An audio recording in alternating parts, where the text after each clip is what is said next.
Chaitanyamanovistam stapitam yen bhutale swayam rupa kadammayam dadati svapadantikam Vandeham Shri Guru Shri Yuttapadakamalam Shri Gurun Vaishnavanscha Shri Rupam Sagrajatam Sahagana Raghunatam Vitam Tam Sajivam Sadvaitam Savadutam Parijana Saitam Krishna Chaitanya Devam Shri Radha Krishna Padam Sahanama Hey Krishna Karuna Sindhu Dinabandhu Jagapate Gopesha Gopika Kanta Radha Krishna Namaste Tapta Kanchana Gaurangi Radhe Vrindavaneshwari Vrishabhanu Sutadevi Pranamami Hari Priye Vanchapapatarubhyascha Kripasindhubhyevacha Patitanam Pavanebhyo Vaishnavebhyo Namo Namaha Jai Shri Krishna Chaitanya Prabhu Nityananda Shri Advaita Gadadhara Shivasati Gaura Bhaktavinda Hare Krishna Krishna Krishna Hare Hare Hare Rama Rama Rama Hare Hare Om Namo Bhagavate Vasudevaya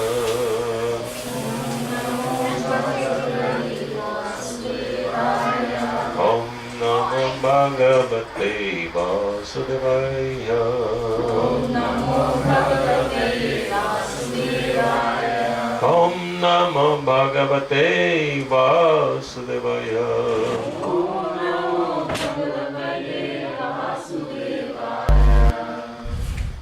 Jai Srimad Bhagavad Gita as it is ki jai Srila Prabhupada ki jai Samaveta Bhakta Vrinda ki jai.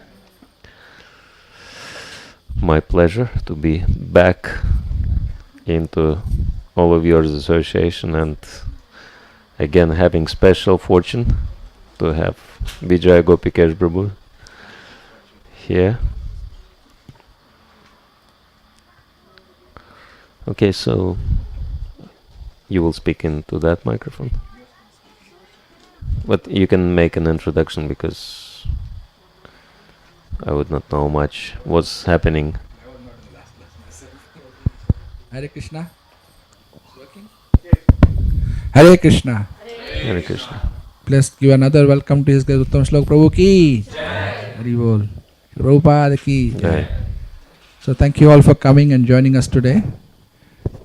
We are very blessed to have Uttam Shloka Prabhu with us today in Sydney and in this program. So we have been doing chapter 13, which is called Nature, Enjoyer and Consciousness. So this chapter is just after the section on Bhakti Yoga, chapter 7 to 12 we come the devotion service. This 13 to 17 is about Gyan. Gyan that is realized from devotion service, Vigyan. So it's called Vigyan. So this detailed knowledge Krishna is giving from 13 to 17 chapter. And as you know, 13th chapter begins with Arjuna asking how many questions? 6 questions. He asked 6 questions. What are the 6 questions? Prakriti Purusha, yeah. Kshetra, Kshetragya. What is the Kshetra, the field? Kshetragya was the knower of the field. And Prakriti is nature and Purusha, the enjoyer. And Jnana and Gneya, knowledge and object of knowledge.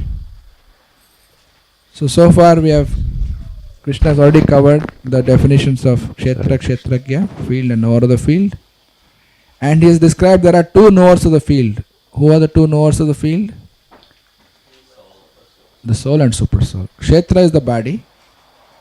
And the knower of our own body is the soul. Knower of all bodies is the super soul. Atma, Paramatma. And text 8 to 12 we studied what is the definition of knowledge. 20 qualities that define knowledge. That is chapter, text 8 to 12 was the 20 qualities of knowledge. And 13 to 19 is the object of knowledge.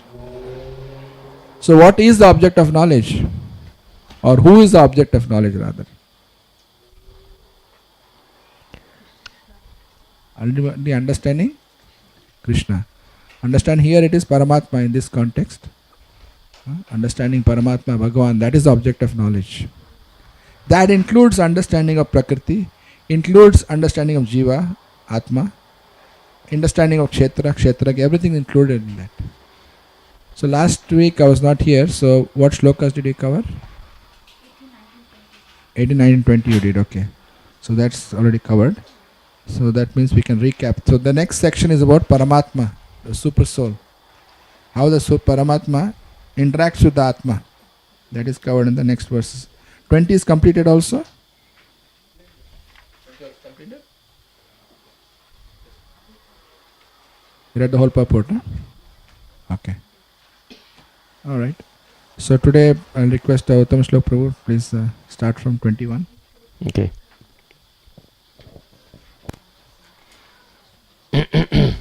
So we chant responsibly. But normally what do? You do? Line by line. Okay. It's like normal class. Okay. So we'll chant responsibly text 21.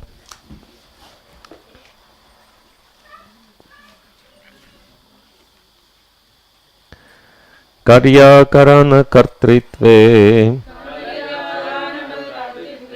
hetu prakritir uchyate purusha sukha dukkhanam bhaktritve hetur uchyate. Translation.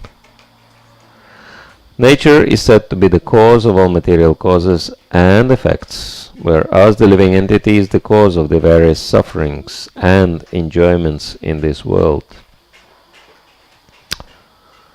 Purport by His Divine Grace, A.C. Bhaktivedanta Swami, Srila Prabhupada Ki Jai.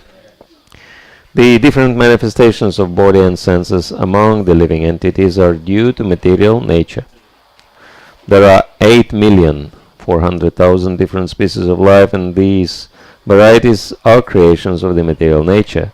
They arise from different sensual pleasures of the living entity who thus desires to live in this body or that.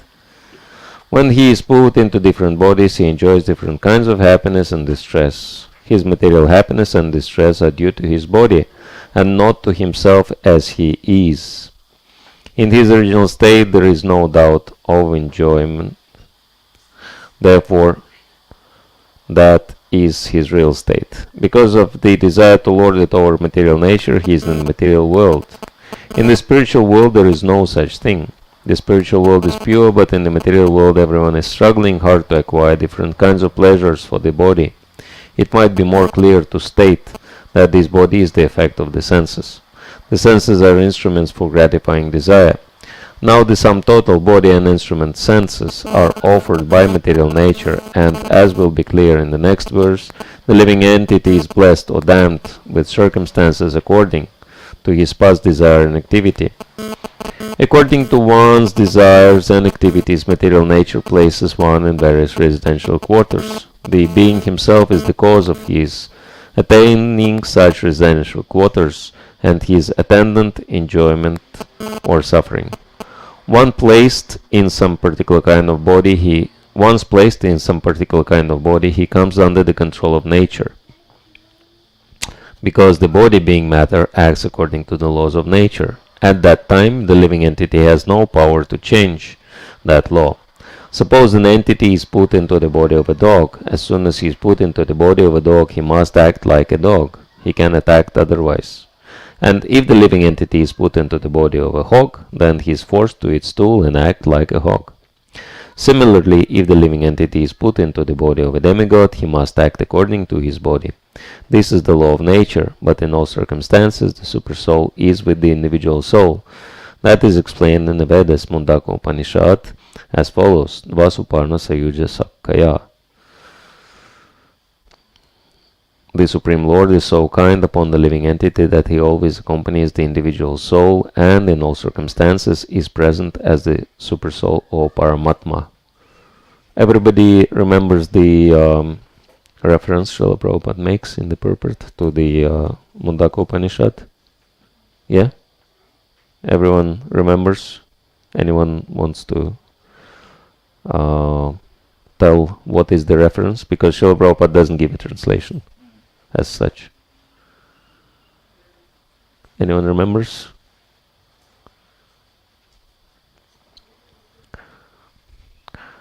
Dva Suparna Sayuja Sakya. Yeah? You remember, bro? Microphone? Yeah. Please take the microphone.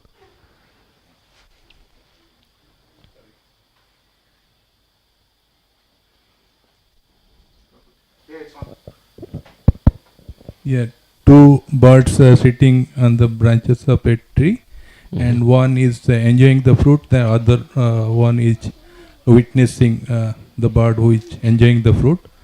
So the bird who is enjoying the fruit is the Atma, and the witnessing bird is Paramatma. That's right, yeah, thank you. Yeah. Dva Suparna means two. Interesting, in Russian language, two is dva also. So Suparna means, birds, Sayuja, Sakaya, that these birds are friends. And so one is liberated and the other one is conditioned. So this is what this means. And so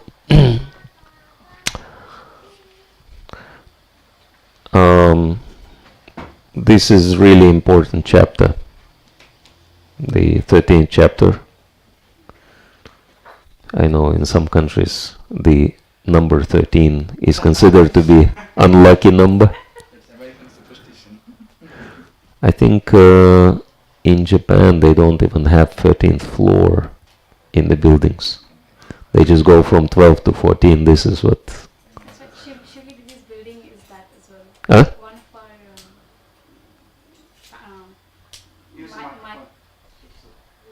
my cousin, she's in India, in Delhi, so her building doesn't have level 13 as Oh, well. really? Okay. And the number 13 building, so every I see. there's no 13 building. Okay. Yeah. I think generally the English people don't like 30. Okay. So even though it's considered to be unfortunate number from material point of view, but for us it is fortunate number. Yeah. This chapter is really important for our understanding of what's going on, because if you remember, we've also covered that during our crash course on Bhagavad Gita. There are 5 major subjects or topics in Bhagavad Gita, right? And anyone wants to tell us what are the 5 subjects of Bhagavad Gita? Microphone.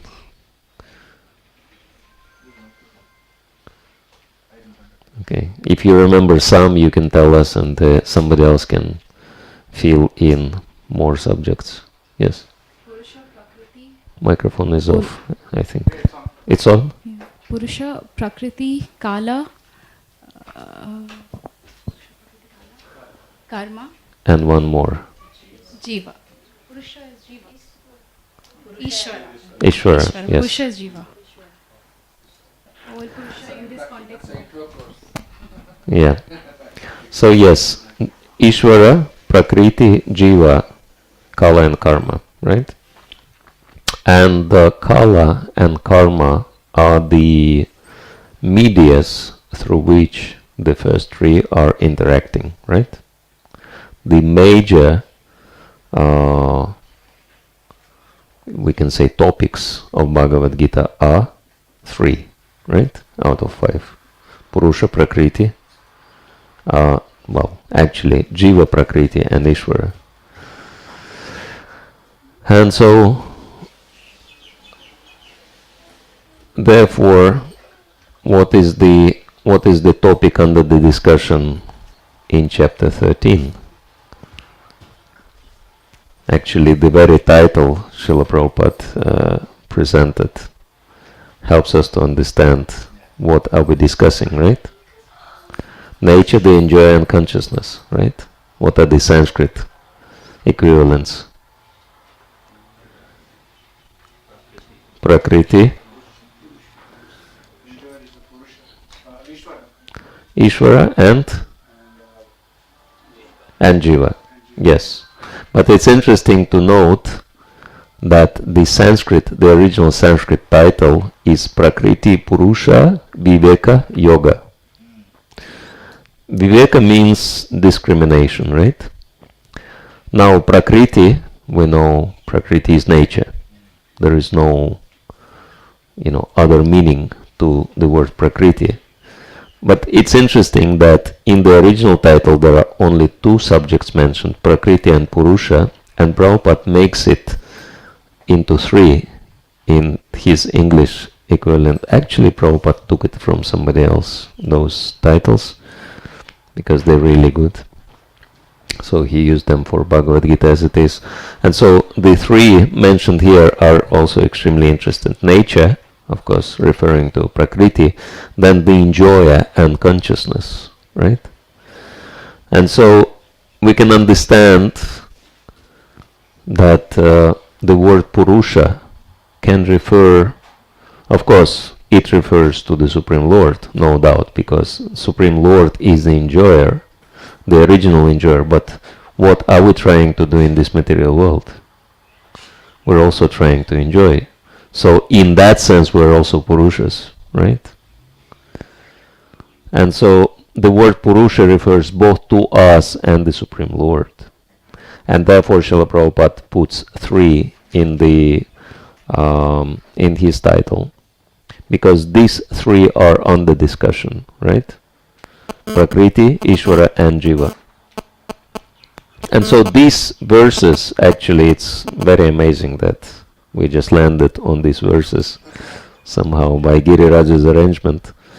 So these verses, actually three verses, and I mean, just to refresh from what we've discussed at the crash course, especially those of you who haven't been through, or you've been through but you were much younger then. So it's good to remember what was there. That Sri Krishna, besides being the Supreme Lord, he is an excellent teacher as well. He is the best of all teachers. And so he is presenting the subject matter in this particular section of Bhagavad Gita, in Jnana Yoga, with such an amazing precision that there are three major topics in Bhagavad Gita, and then he starts the Jnana Yoga section, chapter 13, describing the three major topics in the dynamics of their relationship, right? Basically, it's explained here how Jiva becomes conditioned by the Prakriti and what is the role of Ishvara in the whole equation, right? So this is the chapter 13.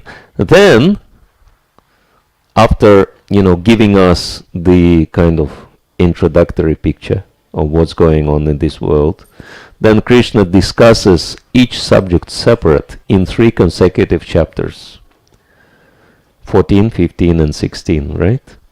And chapter 14 is very clear, three modes of material nature, right? You cannot go wrong. What is the subject matter of the chapter? It's Prakriti, right? Then chapter 15, if you remember, is Yoga of the Supreme Person, Purushottama Yoga. So we understand what is the subject of this chapter, right? It's Ishvara. And then chapter 16, Daivasura Sampad Vibhaga Yoga. So it's Jiva, right? Subject. Taken in a very interesting way. And then chapter 17 is the conclusion of that section of Bhagavad Gita on Jnana Yoga. It's kind of reversal process is shown how, Jiva, though conditioned by the Prakriti, can re-establish one's connection with Ishvara through the process of faith. And so then chapter 18 is of course the summary of the whole Bhagavad Gita, right? So it's really amazing how Krishna is teaching Bhagavad Gita in such a precisely systematic and accurate way, yeah? And so Bhagavad Gita is really amazing. I mean, I was mentioning one time that one devotee made a research and he showed the mathematical symmetries in Bhagavad Gita in terms of the subjects and everything, and it's just mind-blowing. I mean, Bhagavad Gita is so precisely introduced, and it's not a random conversation at all, even though it looks like. So, anyway. But, yeah, we are exactly on these verses, which are the major verses helping us to understand what is the position of Prakriti, what is the position of Jiva and Ishvara as well. So starting from this verse, text 21, and it reveals to us one of the greatest secrets of the universe. Just listen to this. Nature is said to be the cause of all material causes and effects, whereas the living entity is the cause of the various sufferings and enjoyments in this world. So there is one very smart saying that misery is inevitable, but suffering is optional. You've heard that one? Misery is inevitable, but suffering is optional. So this is actually Krishna conscious principle, because this material world, you have to go through misery, and there is no escape. You're already there. You're already here, right? You'll have to go through, diseases, old age, and ultimately death. And you'll have, along the way, you'll have to encounter threefold miseries as well, right? Which are, these are just three major categories, but there are so many types of miseries in each category, right? But, it cannot change. But how is suffering is optional? Anyone besides Vijay Gopikesh Prabhu can enlighten us on this one? How is it so, misery is inevitable but suffering is optional? Yeah. The miseries are linked to our karmas, Mm-hmm. whereas the sufferings are linked to our body and the surrounding as well, because that way it affects the body only, but the miseries are actually a result of our karma. Mm-hmm. So how is it? Yeah, anyone wants to elaborate a little more, Mataji? Hi Krishna Prabhu. So miseries would be there because of the threefold misery, so we may suffer due to whatever reason, but suffering, as you said, is optional, because how we choose to react to it That's right. is causes the suffering. So if someone is equipoised, then they would just accept the misery as it is and not choose to react, thinking that in this world this is bound to happen. That's right. So Yeah.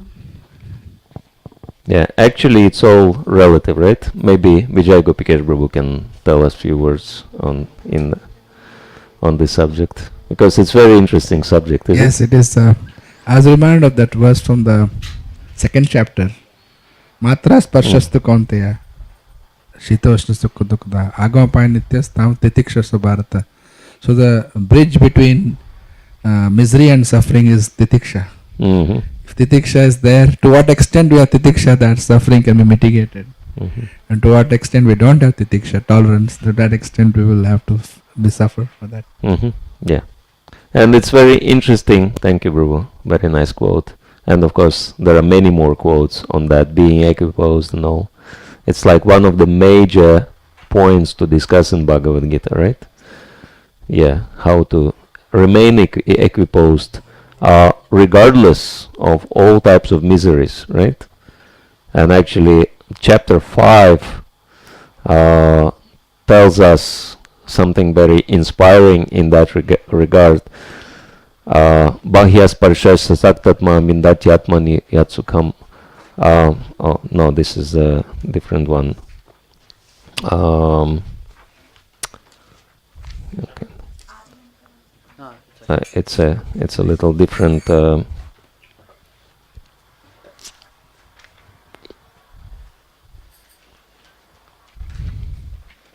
Yeah. Shaknoti haivaya shodhum praksharira vimokshanat kamakrodad bhavam vegam sayukta sasukhi nara. That this is 523. Before giving up this present body, if one is able to tolerate the urges of the material senses and check the force of desire and anger, he is well situated and is happy in this world. So there is a brilliant option of being happy amidst the miseries of material existence, if we are Krishna conscious. Because the whole process Bhagavad Gita is teaching us how to be Krishna conscious. And it's interesting to note, or to kind of observe, that even in the material world there is no such thing as misery or happiness. It does not exist.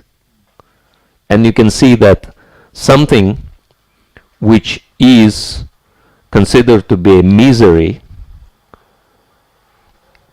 is a happiness for somebody else, right? Like rain, is it misery or happiness? Depends whom we're talking about, right? Like I was riding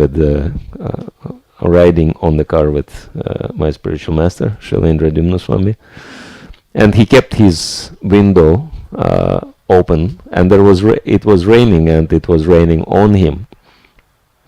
And I said, Gurudev, shall we close the window? And he just looked at me, and he likes to crack jokes sometimes, and he said, why? It's good for the crop. Like that, he didn't mind. But yeah, it's like, rain, is it good or bad? It's bad for some people. They feel miserable under the rain, but, say like the umbrella salesman, he'll be miserable if there will be no rain. This is like his greatest nightmare in life, right? There are no more rains. And so we can see that in our case, for example, so many people around us, they would spend their hard-earned money to buy alcohol, right? But if I offer the same alcohol to any of you for free, you'll be disgusted, right? So you can see that the exactly same object is the source of pleasure for someone, and it's a source of disgust for the other person, right? And we can see that, for example, even the extreme cases, pain, bodily pain, for most of the people, it's something they would want to avoid at any cost. But there are people who strive to have bodily pain, right? They're called masochists, right? And they would pay money for someone to torture them. And there are cases like that. So we can see that such a thing as happiness or misery does not exist in reality. It just I think Prabhupada or Bhaktisiddhanta Saraswati, looks like more Bhaktisiddhanta Saraswati's kind of expression, which Prabhupada picked up. It's an artificial imposition on the mind. Right? So this is what happiness or misery is. It's just an artificial imposition on the mind. And so how do we avoid suffering? just by changing the settings of the mind. Very simple, right? And of course the best way is to do it through Krishna consciousness, to become Krishna conscious and see everything as Krishna's mercy. This is how a devotee is perceiving everything. He doesn't see anything as good or bad, he just sees everything as Krishna's mercy. And therefore he's not rejoicing because it's not for him. You know, if something so-called good comes, it's for Krishna, okay. I'll engage it in Krishna's service. Let Krishna be happy. And something so-called bad thing is happening, okay, it's good for me. You know, it's like good for Krishna, bad for me. That's the devotee's choice. Because bad, so-called bad, is good for me. Why? Anyone noticed by any chance that when you are in trouble, it's very easy to remember Krishna and pray to Krishna very sincerely, right? Anyone noticed? So, do you understand how bad is actually good spiritually? It might be unpleasant for the mind and senses, but anyway, hey, we'll have to die one day, so whatever is happening to us in this lifetime is just, you know, a little training given by Krishna to prepare for that moment. But we are lucky because we have that absolute system of absolute benefit, Krishna consciousness, and therefore no matter what's happening to us, no matter how hard the experiences we have to go through, we just get eternal benefit from that. And so therefore it's very important what this verse is explaining, that nature is neutral. This is the idea behind. Nature is neutral. It just gives you the results of your karma. How will you respond to that? It's your choice. Right? And of course there are many more things we could say, but I don't want to take too much of an airtime. I think broadcasting is expensive. Okay, so maybe somebody else would want to add to the topic. Yes, Mataji, microphone. Okay.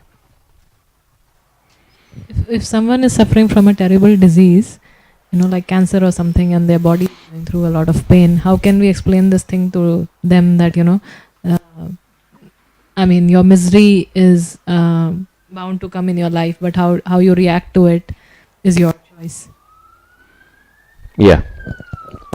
Well, it depends. If this person is not a devotee, then instead of, you know, starting with that, we should start with making person a devotee, right?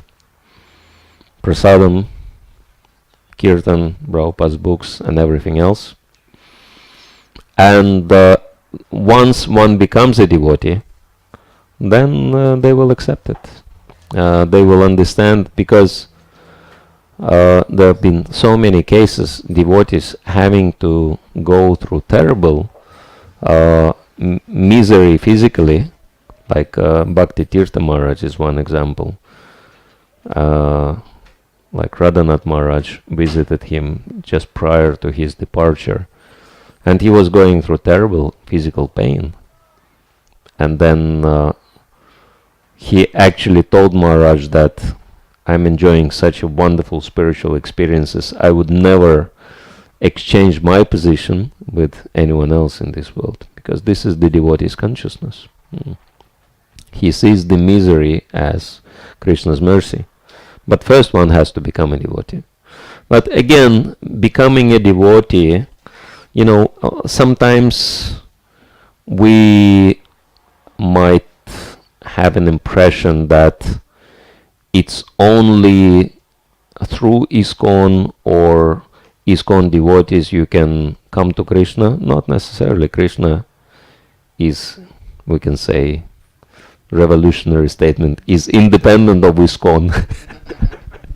So Krishna has his own ways how he works, right? How he makes his presence obvious to people. And actually, many times this is the reason why people come to ISKCON, because Krishna reveals himself to them. Like one of our leaders in here in Australia,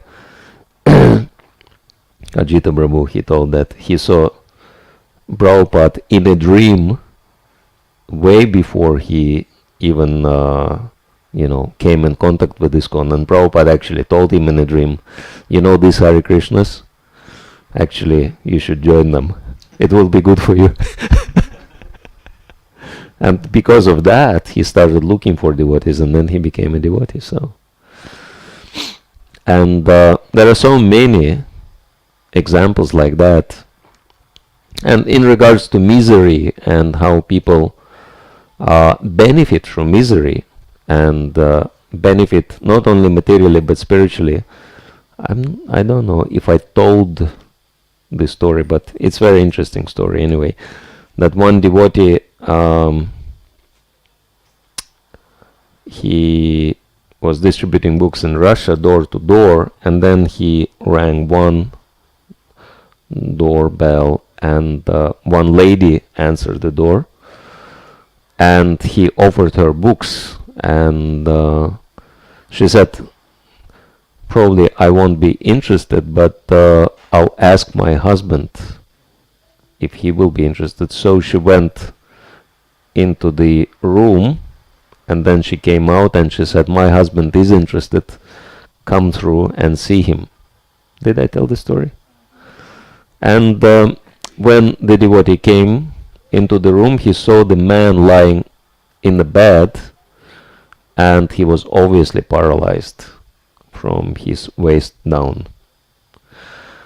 And he took the books and he started looking at the books, and then he said, okay, these are interesting books, I would take all of them. And the devotee just had it, like quite a set of books. And he said, just tell me how much do I pay you for the books. And the devotee was, kind of hesitant because, the man is disabled, and so, you wouldn't want to charge a lot a disabled man. So he was kind of hesitant. He was thinking maybe I should just quote the, net cost of the books, just to give a discount. And then that man, he saw the hesitation on the devotee's face, and he said, don't worry about money. That I don't, I'm not a needy man by any estimation, just look at my apartment. And then devotee looked, and it was actually, very, kind of opulent, yeah. Everything was quite opulent. And then the man said, okay, if I give you that much, and he, made a very generous offer, would that cover? And devotee said, oh yeah, sure, it's more than enough. And then he said, okay, just, waved to his wife, just give him that. So they gave very generous donation to the devotee. And that devotee became like confused. He said, how come that you're disabled and your wife is looking after you? I can see that. She doesn't work either. So, it's understandable if you just get by, but you live in luxury. So how come? And then that man smiled and he said, I'll tell you my story. I was actually a gang member, criminal gang. And one day they were surrounded up by police because they were performing a lot of like heavy criminal activities, including like robbery, killing, and everything. And so police wanted them to surrender, but because they were, quite heavily implicated in so many crimes, they didn't want to surrender, so they started a fire, and there was a crossfire between them and police. And so he was just an ordinary gang member, and somehow the bullet hit him and, went through his spine, so he dropped paralyzed. And then police actually managed to arrest whoever survived, and they were taken to the court, and they were giving like different sentences. They went to jail, but because he was already paralyzed, so he was disabled, no one bothered about him, so he just went back home, and and his wife was taking care of him. And of course, because they have these kind of rules in the criminal world that whoever suffers, they, the others kind of support that person. So, other criminals, they would support him on the minimal level. But then, they would come and talk to him about what's happening and all. And then he would give them advice. Somehow he would say that, I think this is what will happen, and you can do like this, or better don't do this, otherwise you'll get yourself in trouble. And then these criminals, they started noticing that exactly what he says is coming to, gets realized. So he became like a prophet. And he said, it's not that I'm just, dreaming about it, I'm actually seeing the future very clearly, and no mistakes. So he said, I lost my physical capacity, but then something else opened up, and it became so impressive amongst his friends that he tells exactly what the future holds, no mistakes. And he actually saved them from lots of trouble with that, and they would reciprocate with very generous donations. So he became like a prophet in their world. And so he became a very rich man, a very respectable man, very famous man. And then he said, I'm recognizing that it's not coming from me, because I never had that. But it must be God who is giving me that ability. And it's quite amazing, and looks like there is a higher plan in my life, and I want to know who the God is and why he's acting in my life in this way, and so therefore I want to read these books. And naturally he reads the books, and he has nothing else to do in his house rather than reading books and chanting and all, and he becomes a devotee. So we can see that actually in Russia, they have a saying that there would be no fortune without misfortune. Like that. Do you have something similar in India? A similar kind of proverb? That misfortune helps you to acquire fortune? Something along that line? No? Okay. But at least this is what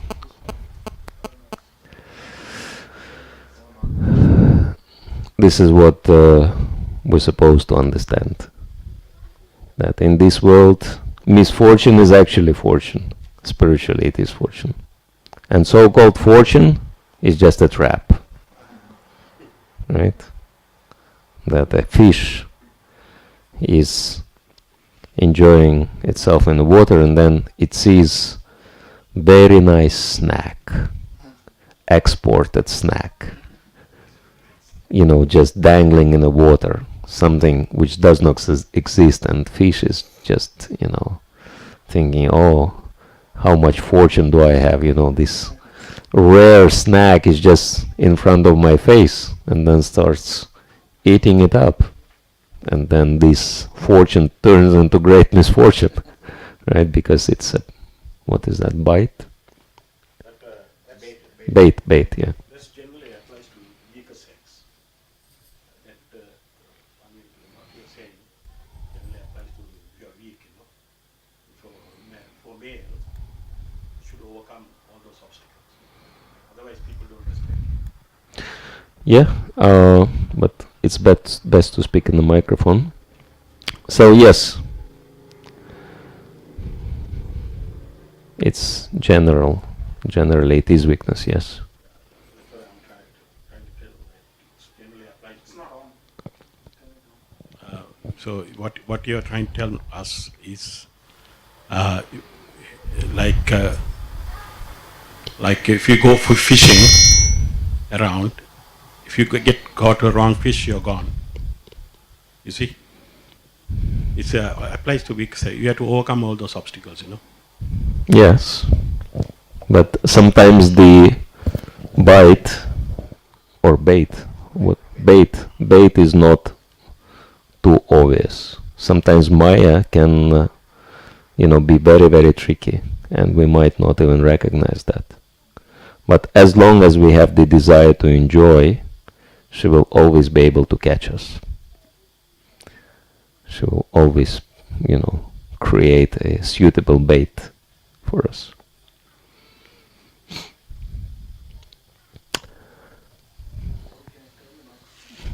Something else on the subject? Yes, yeah. Maybe I answered one question. Maybe Vijay Gopikar can answer. Well, you became. You're living in Japan now, so it's a rare fortune for them also to see you around. We see him only on the weekend, so he's here always. Whether he's in Tokyo or in Sydney doesn't matter. Oh yeah, okay.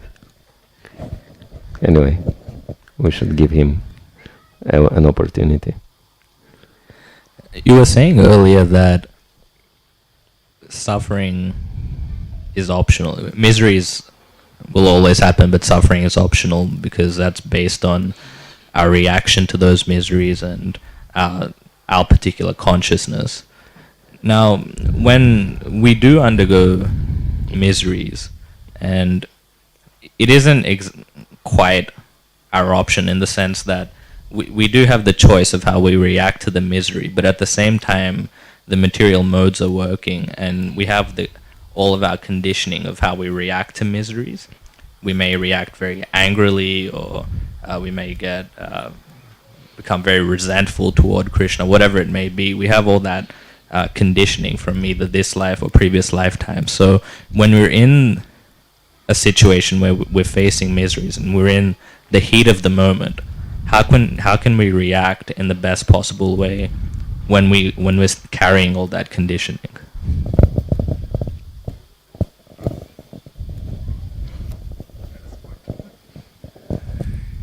Yeah, this is a very interesting point, and I was seeing a presentation by Stephen Covey. He calls it the 80-20 principle. I think I showed it in 20 once. 80-20 principle, and he's saying that that whatever happens to us is 20% of it is inevitable. It's going to happen, but 80% is how we react to it that affects the outcome. So we do have a minute degree of independence, and in this purport, Prabhupada actually explains that our choice is to either serve Krishna or Maya. If we choose to not serve Krishna, we have to serve Maya. We have to serve. We can't not serve. We have to serve. And once we choose to serve Maya, then the three modes of material nature will take over. Then our freedom is taken away. There is no more freedom left. The only freedom was at the time of deciding whether you want to serve Krishna or Maya. That's where our independence comes. Beyond that, there is no independence. If I understood your question correctly. Otherwise. What I mean to say is that when you're in that moment, you do have that choice, but what choice you make is also influenced by all the conditioning you've had from previous lifetimes. And often the material modes will push you to make the wrong choice. So how can we overcome, or at least counteract the influence of those modes to make the right choice at the right time? Again, the same point is there. If we choose to serve Krishna, that is beyond the modes. But within the modes, one tries to act in the mode of goodness. That's why in the material nature, the maximum flexibility or independence we can get, or freedom we can get, is if we operate in the mode of goodness. It's like shackles, right? Shackles are very tight in the mode of ignorance, loose in the mode of passion and much more loose in the mode of goodness. So at that moment, if we are conditioned by the mode of goodness, we will act naturally like that. But by association, that can be changed. A person in the mode of goodness, like Ajamil as a Brahmana, he was elevated, he was degraded to the mode of ignorance by association. That's why the modes are not stable, they're always changing. They're always changing. No one can remain in the mode of goodness all the time. Even during the day, mode of goodness in the morning, afternoon mode of passion takes over, evening the mode of ignorance will be influencing us. So there's a lot of influence around us, in our own mind, our own consciousness, our own conditioning. So there are many factors at play. Therefore, for a devotee, what I heard from Burijan Prabhu is saying that devotee by default operates in the mode of goodness. But he's always trying to look for opportunity to serve Krishna. That's the first priority. But when there's no obvious choice for service, then try to be in the mode of goodness. That way you have the maximum flexibility to make the decision. Otherwise, if you influence the mode of passion and ignorance, it is only confusion. Because in the mode of goodness, one discriminates between right and wrong. In the mode of passion, one cannot discriminate between right and wrong. One doesn't know what he should do and should not do. And the mode of ignorance, one does what he should not do and he avoids what he should be doing. He takes the opposite. Takes right to be wrong, wrong to be right. So the modes influence us like that we make a decision. So by default, a devotee in the mode of goodness, one can discriminate. In the other modes, you cannot discriminate what I should do, what I should not do. You're saying at a point in time what you do, right? So that's the discrimination power starts in the mode of goodness. But even higher than that is a discrimination to actually do in Krishna's service. I want to serve Krishna in this.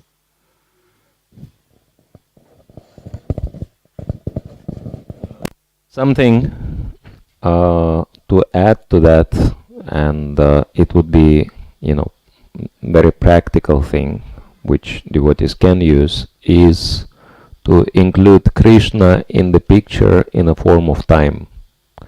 Because in our lives we go along the timeline from the past into the present and future, right? And so influence of karma, as we understand it or as we feel it, is influence of the past, right? And this is where in the lower modes, influence of the lower modes comes, right? And so the way to, of course, if you are facing the situation and you are influenced by certain modes, theoretical knowledge will not be able to do much, right? You would know, yes, this is how I should be reacting, but I cannot because I'm too weak or whatever. And so now, if you want to decondition yourself, you have to go back into the past and cut the connection with the present. Basically, mode of goodness means knowledge. And so, if you understand what's happening, so you take your experience in the past and then you change your emotional settings, because the emotions, this is what's influencing us, right? That Maya is always catching us on emotional level, right? And so the negative emotions connected to our past experience, we have to understand theoretically and then change our emotional state in regards to that experience, right? And it might sound a little theoretical, but very simple example that somebody did something bad to me, right? It could be even parents or somebody, some people, they never grow into adults because they have some lingering resentment against their parents, as if they're little children, right? And so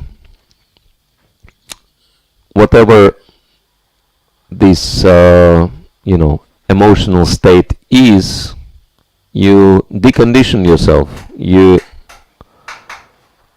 basically go back into the past and understand one thing, that it was Krishna's arrangement for your good, right?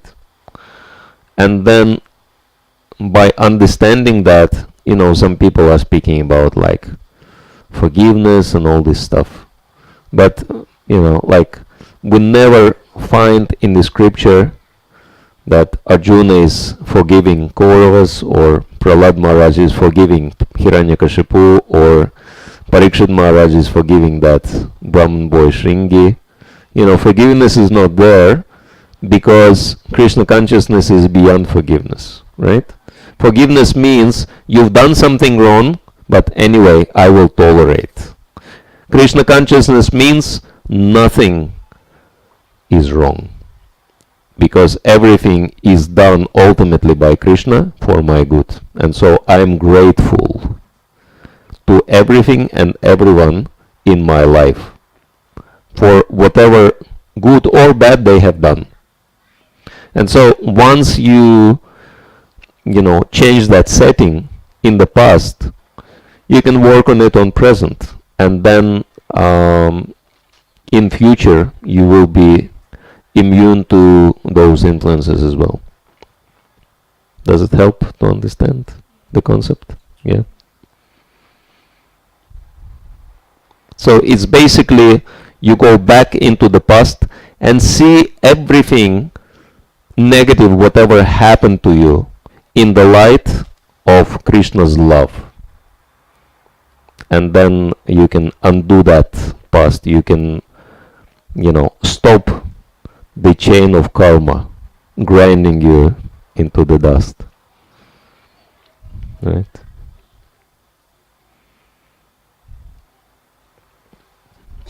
This is what Bhagavatam explains, by the way. The first chapter, it says that the chain of karma breaks when one sees the soul as a master. And what does it mean to see the soul as a master? To see Krishna's role in my life. And once I connected to Krishna, finished. No more karma. Karma cannot act.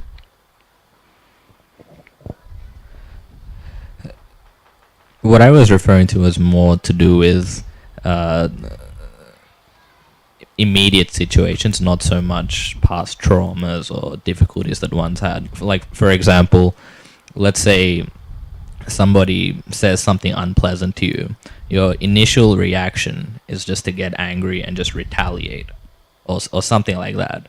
But from what I understood from what you both said, the point is that you have to have done your homework in the past.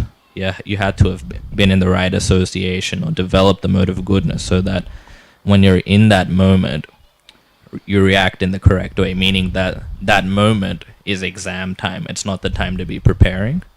So you do your homework beforehand, so when the exam comes, you do the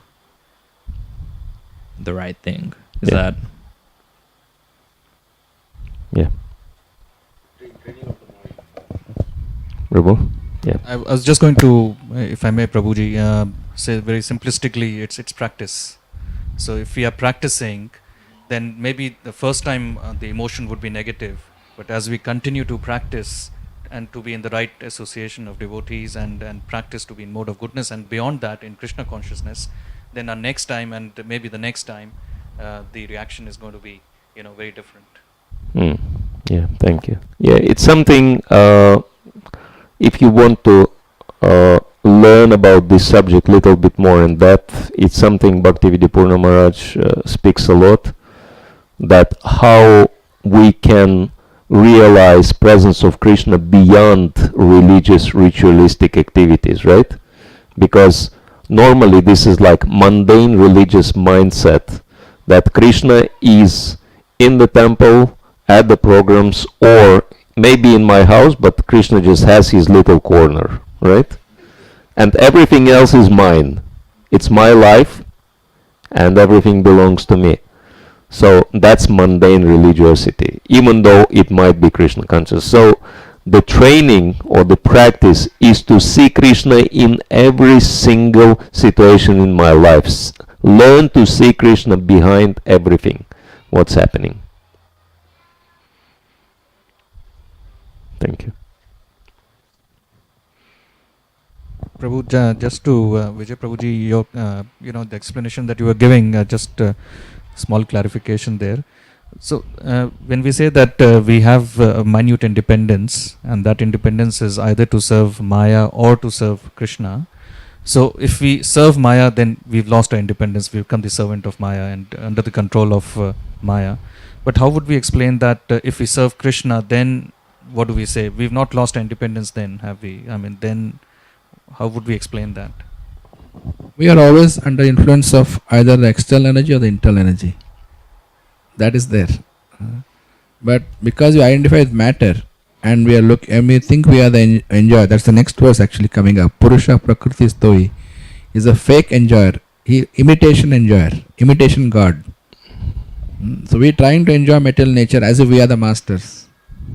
But she controls us instead. But on the other hand, if we choose to serve Krishna, she leaves us alone. Now, which verse says that? It's a Gunamai, Maya Durate, very difficult to cross. Ma Mevaya Prapadante, Maya Vetam Tarantite. You can cross the material energy. So that option or that solution Krishna has given us always. And that free will, that's the free will Prabhupada talks about, isn't it? The minute degree of independence. So even the Gita at the end he says, right? Yatha ichchasi tatha kuru. Now you may do as you wish. Our nature you can't repress. That's what Krishna explains to Arjuna. Your nature as a fighter, as a warrior, you will fight. Even if you run away from the battlefield, what will you do? In the forest you will start fighting there.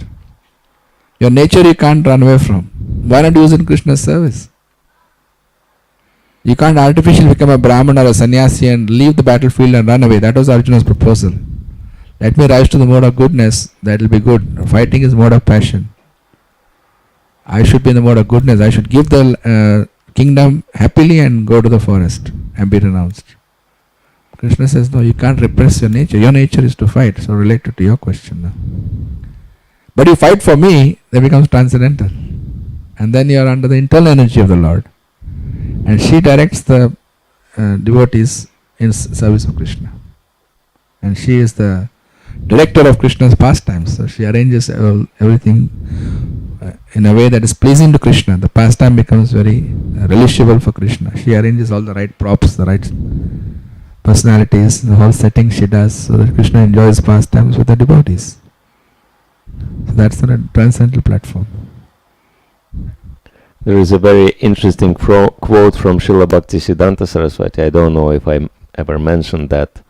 He says, my earnest wish is that my disciples will finally rise to the mode of passion. I quote that very often when I'm accused to be in the mode of passion. I said, Uttam Shloka is my savior. Listen to this one. Yeah, since you said it, I've loved it. Brahma.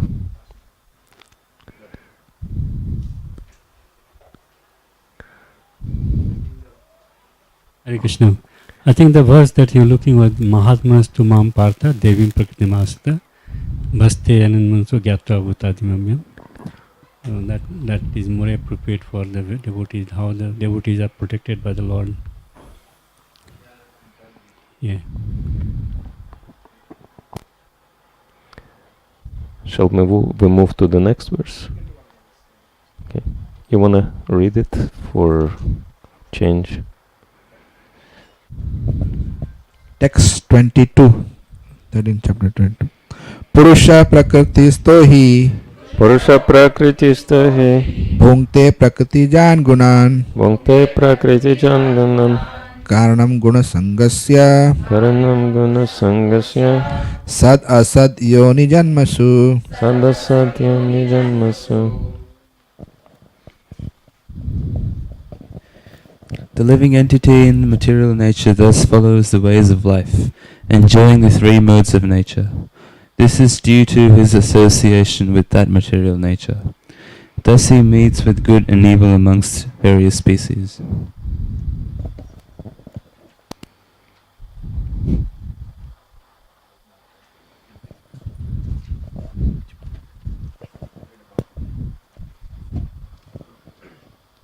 This verse is very important.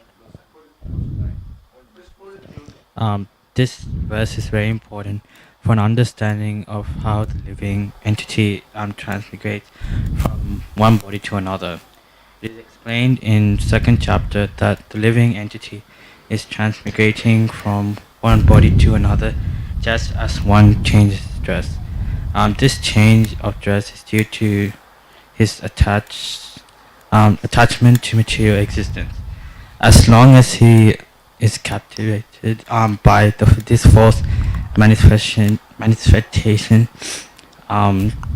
he has to continue transmigrating from one body to another. Due to his desire to Lord, it's over material nature. He is put into such undesirable circumstances under the influence of material desire. The entity is born sometimes as demigods, some material desires. The entity is, sometimes as man, sometimes as a beast, as a bird or as a worm, as a aquatic or as a sanity as a bug. This is going on, and in all cases, the living entity thinks himself to be the master of circumstances, yet he is under the influence of material nature. How he is put into such different bodies is explained here. It is due to association with the different modes of nature one has to rise. One has to rise, therefore, above the three material modes, and become situated in the transcendental position. This is called Krishna consciousness. Unless one is situated in Krishna consciousness, his material consciousness will oblige him to transfer from one body to another, because he has material desires since time immemorial. But he has to change that conception. That change can be effected only by hearing from authoritative sources. The best example is here. Arjuna is hearing the signs of God from Krishna. The living entity, if he submits to this hearing process, will lose his long cherished desire to dominate material nature, and gradually and proportionately, as he reduces his long desire to dominate, he comes to enjoy spiritual happiness. In a Vedic mantra, it is said that as he becomes learned in association with the Supreme Personality of Godhead, he proportionately relishes his eternal blissful life.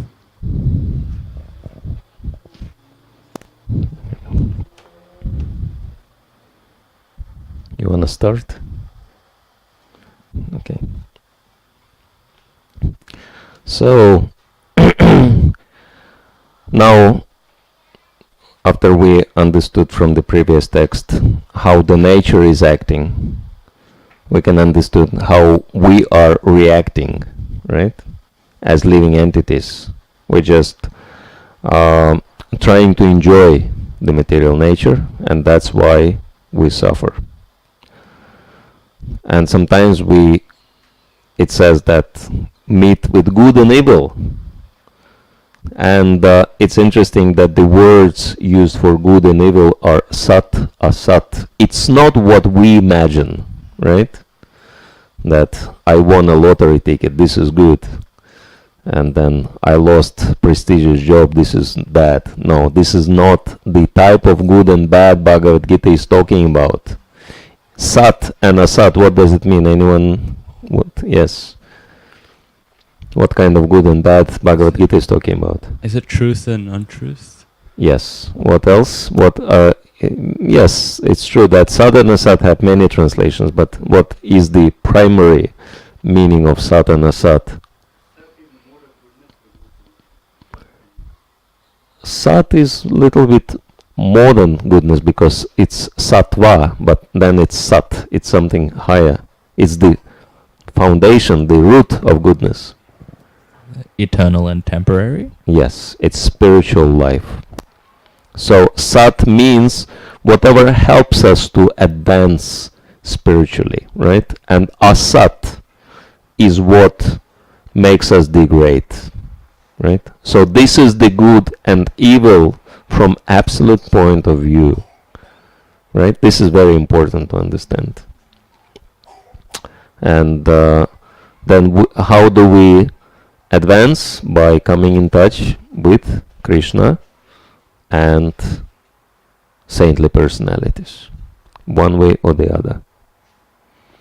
How do we come in touch with Krishna? By coming in touch with the holy name. And it's very amazing. Bhaktivinoda Thakur explains very inspiring thing in Harinama Chintamani. He says, through the mouth of Haridas Thakur, he says that the Lord is so merciful that He is present in all the languages of the planet through His holy names, and in many cases those words, those holy names, they have different meaning. They do not necessarily, people just use these words, but they do not necessarily refer to the Lord, to the, because these words can mean so many things. Like in America they have this Motorama, Dollarama, and in Russia they have the word Sita, which means sifting tray, like for sifting the flour, etc. And Rama means frame, like picture frame or something, right? And someone is asking why Russian people are so inclined to join Krishna consciousness. And there could be many reasons, but one reason could be that Russians are always chanting the holy names. Sita Rama, yeah. One devotee overheard a conversation between two construction workers. Did I tell the story? That it's very interesting that one, they basically having the little break, whatever, cigarette break, they sitting, and one is asking the other one, where do we have Sita? Meaning the sifting tray for the sand, they sift the sand to mix it with concrete, with the cement, right? So where is the Sita? Where is the sifting tray? And the other one is saying, well, our Sita is missing Rama, is separated from Rama. And the first one says, are you crazy? Have you ever seen Sita separated from Rama?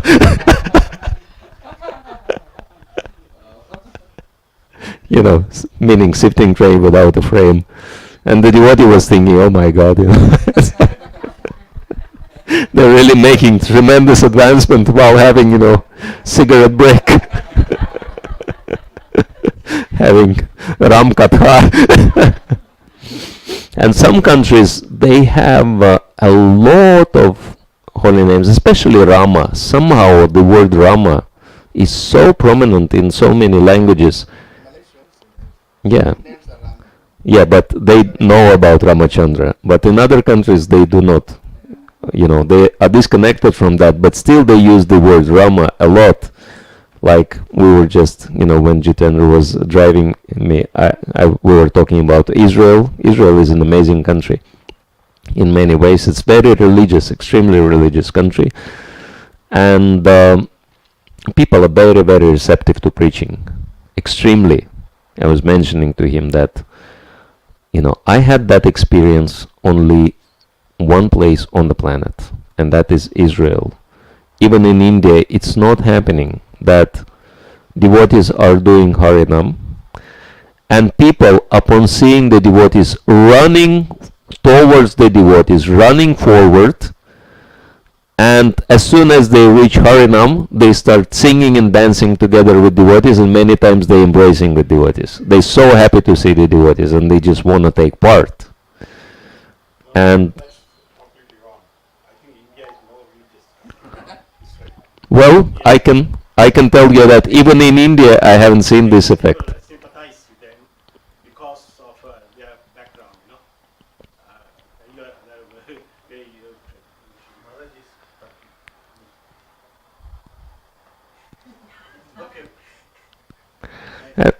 So, yeah, surprisingly enough, even though, yes, India is obviously a very spiritual country, but even in India, I didn't see people running forward to join Harinam and sing and dance. People are, looking and they might clap on the side, but such an extreme response to Harinam I've seen only in India, real eagerness for some reason. And it's also like very, very strange phenomena, like devotees doing Harinams regularly on Saturday. That's their like a main holiday. In place of Sunday, they have Saturday, according to Jewish calendar, Sabbath. Yeah, and devotees are doing Harinam. I think they start at 2 p.m. And you know how devotees are; they oftentimes late, right, for everything. So they come like maybe half an hour late, and then they see people sitting on the bench at the Harinam spot and looking at the devotees and saying, what's wrong?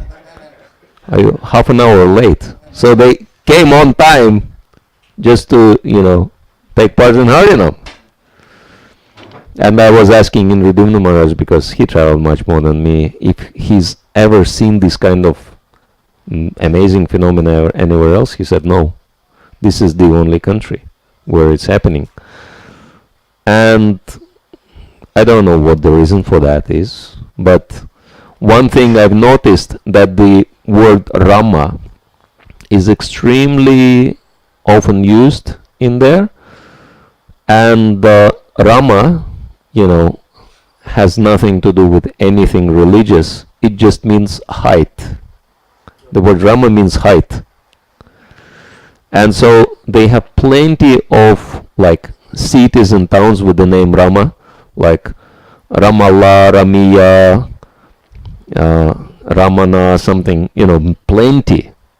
Because, in Israel there are many heights. So each, town or city situated on any height, they call Rama something. And so they're always chanting Rama and, so many other names. And so Bhaktivinoda Thakur says this is how the merciful Lord makes people purified. That they chant the holy name even though these words mean something else in their language. Huh? Doing it unknowingly. Yeah, unknowingly. Microphone? Like Muslim, they say haram. Yes. Word Ram indirectly, but they say Yes. haram. Yes, this is the example Bhaktivinoda Thakur also gives. Yeah, and so this is good. Coming in touch with the holy name, whether knowingly or unknowingly. This is good. This is fortune. But coming in touch with the objects of sense gratification for enjoyment, this is misfortune. This is bad. According to Bhagavad Gita's standards. Prabhu?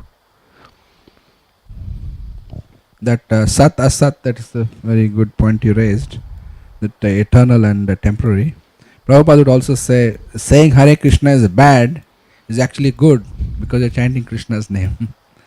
So Krishna is absolute in that sense, in whatever sense we chant. And of course, these people are chanting unknowingly, so they are getting Agyata Sukruti.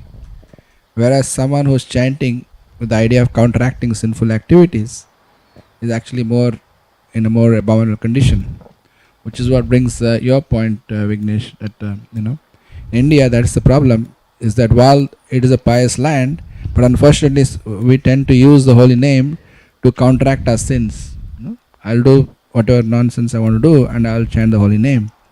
Whereas in these countries, people are attracted to the holy name naturally, and they're not thinking of it as a religious activity to overcome the sin. So they get more benefit from that because they're not committing offense to the holy name. They're chanting inoffensively without knowledge, no doubt. So therefore it becomes namabhas. It doesn't become Shuddhanam.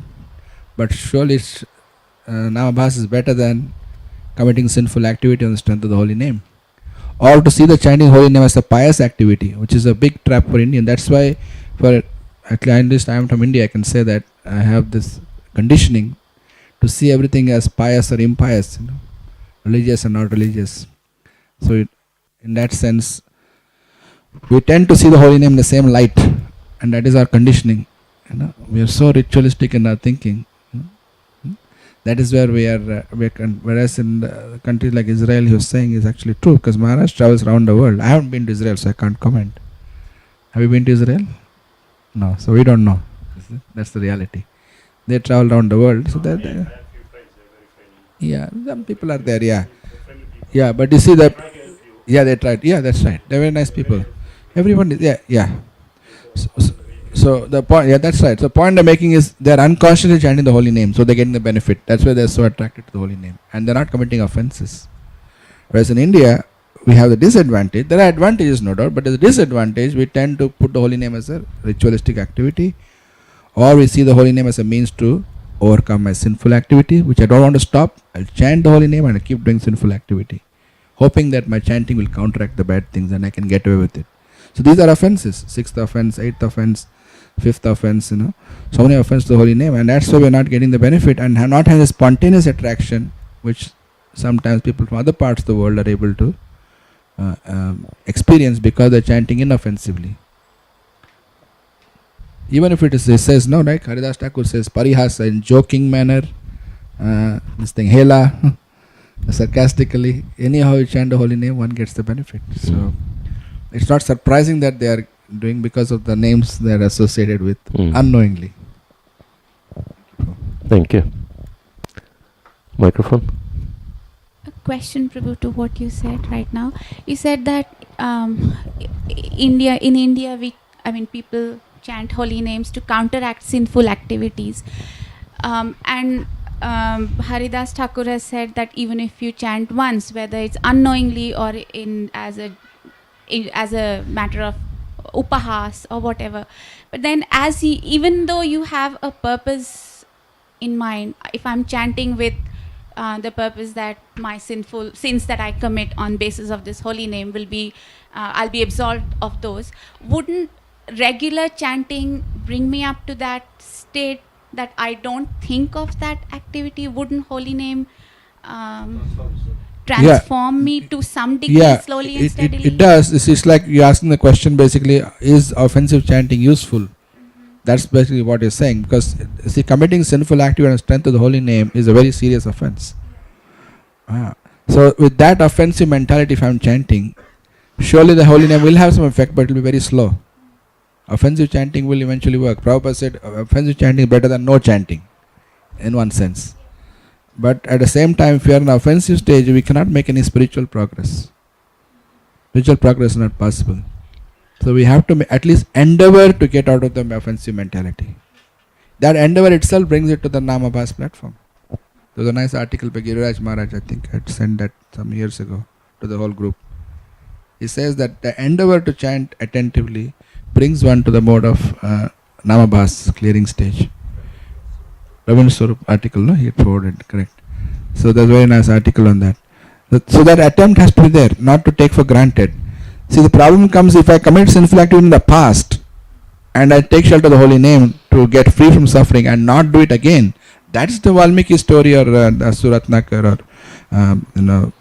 Mrigari the hunter, and that's that category. They didn't go back to the activities, but I'm talking about a person who goes back to the same activity and keeps chanting, hoping that my chanting will counteract that. That is deliberately committing offense. Earlier, person in ignorance committed sinful activities out of ignorance, then regrets it, and then becomes a devotee, then is forgiven. That's what time of initiation the Guru takes the karma. It's all clean. But if we start going back to those activities with the calculation in our mind that I'm going to chant and I'll be alright, that is offensive. And Indians, we have that tendency. Not only Indians, even in Christianity it's there. Monday to Saturday commit sin, Sunday you beg for forgiveness, you have a confession, and Monday you start again. And Jesus is there, He died for our sins. Jesus Christ died for our sins, so let's cash in on that. Let's make the most of it. So that's a very offensive mentality. Yeah, they say Jesus Christ died for our sin. Let's not disappoint him.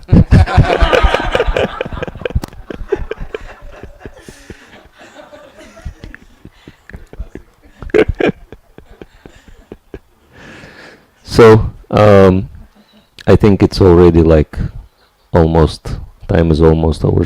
Shall we have like a few minutes of kirtan? And if you're eager to hear and discuss more on these points, you can always come back to the next session and yeah. TBC, to be continued. Okay. One last question, Prabhuji. Prabhu, in text 20, I'll just read the meaning of the text, Prabhuji. Material nature and the living entities should be understood to be beginningless. The transformations and the modes of matter are products of material nature.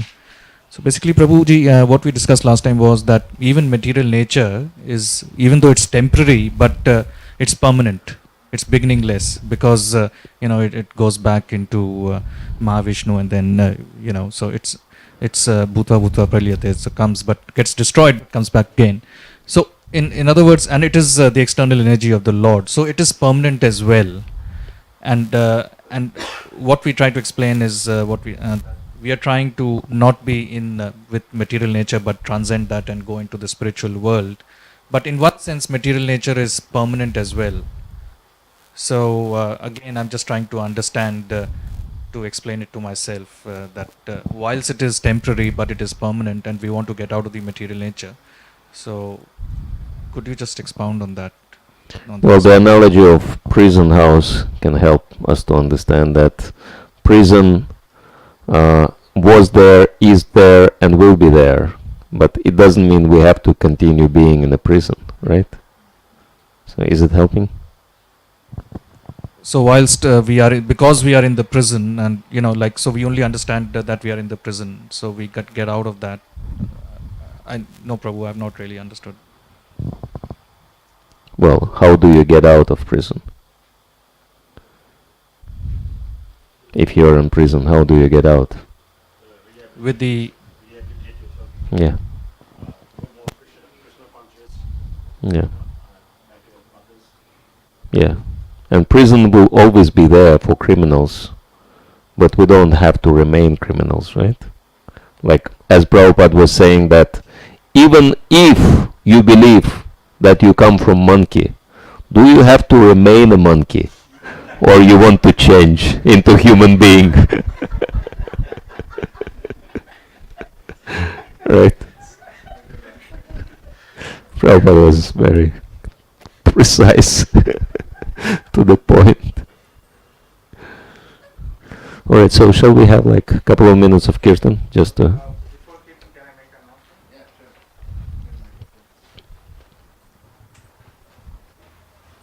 Sorry, Prabhu. There is one request for you. You just mentioned about there was one devotee who actually did some research about mathematics and Bhagavad Gita and how it was. Is there any chance we can get our hand on it? We can. That devotee is in Mayapur, and the book I was referring to, he wrote, is called The Book. Just the title is The Book. Okay. The book. Okay. Yeah. So in Mayapur, I think it can be available. Yeah. Thank you, Prabhu. But it is for somebody who is like really into maths, because there are so many calculations there. Yeah, those people who actually argue with us, saying that we are engineers, we can throw that book to them, and once you go through that, we'll talk to you again. Okay. Something like that. We can refer that book to someone who can understand that. Okay. Okay. Good. Thank you very much. Okay. Second announcement I have is tomorrow we have the temple service, kitchen service. So I would request devotees to think during the kirtan and just come back to me. And it's 12 to 5. So those who are ready, please come back. Thank you. Shall yes, we'll thank Prabhash Prabhu for the prasadam today. Thank you very much. Hari Bol.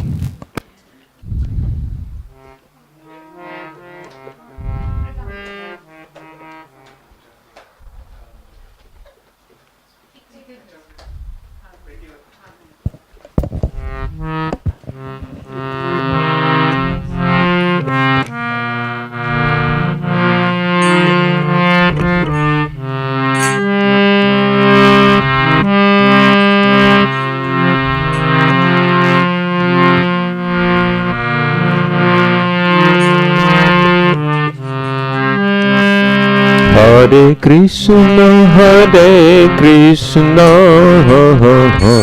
Krishna Krishna, Hare Hare, Hare Rama,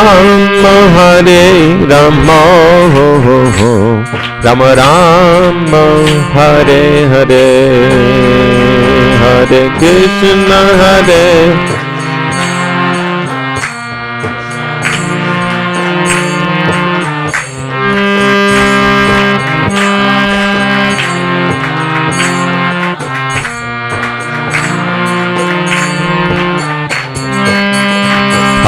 Krishna,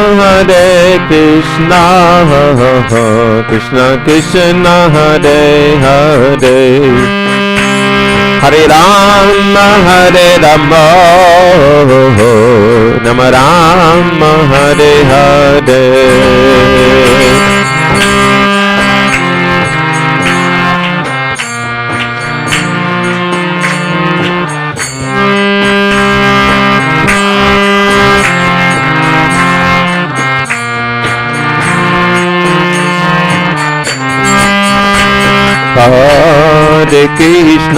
Hare Krishna, Krishna Krishna, Hare Hare, Hare Rama, Rama Rama, Hare Hare, Hare Krishna.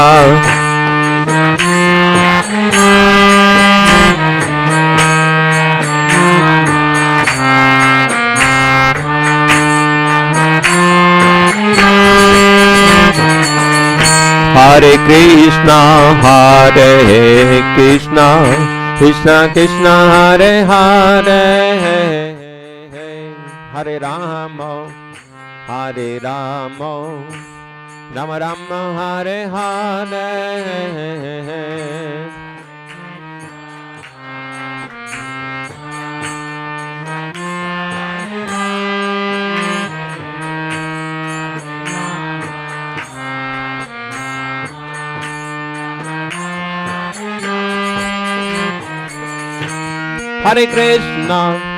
Hare Krishna, Krishna Krishna, Hare Hare, Hare Rama,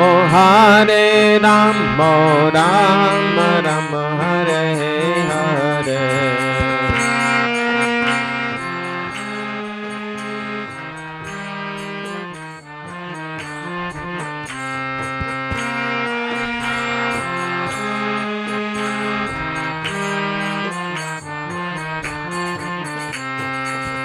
Hare Krishna, Krishna Krishna, Hare Hare, Hare Rama, Rama Rama, Hare Hare.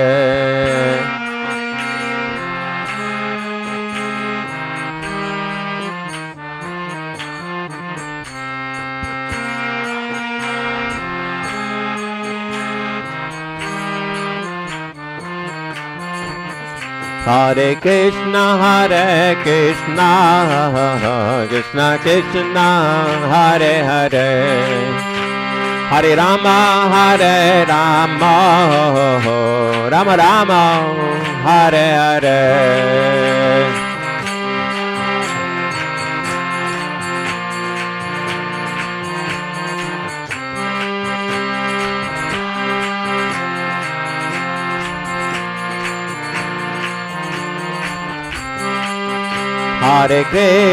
Hare Krishna, Krishna Krishna, Hare Hare, Hare Rama,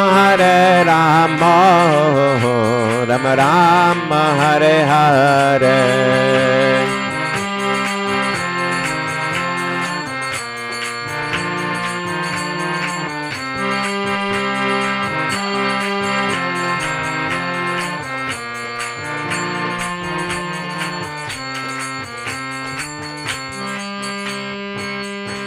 Nitai Gaur Premanande.